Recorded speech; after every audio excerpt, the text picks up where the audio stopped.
The Tokyo Olympics has come to an end. The China-US hegemony has always been the main theme in the arena.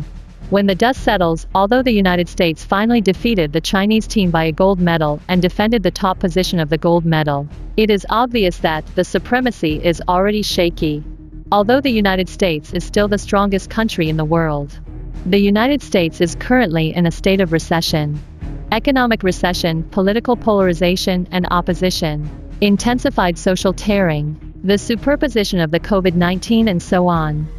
And the United States is gradually isolated in the world. And the US hegemony is no longer so easy to use. This makes American athletes feel like they are superior in the world. Self-confidence will naturally be severely hit. In the past, Americans did not understand why the Chinese cared so much about a gold medal. Some Chinese replied that it was because of China's weak national strength and lack of confidence. This makes some sense.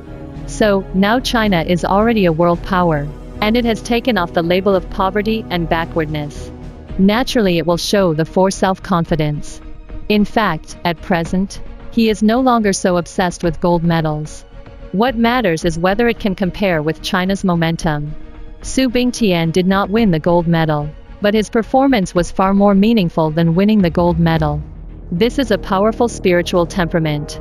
In the past, it was said that the US government and the American public did not care about gold medals at all. That's because the United States leads the world too much. If Americans don't care about the number of gold medals, the American media will not need to use the so-called American standard to concoct American rankings when the number of gold medals in the United States lags behind China at the top of the list.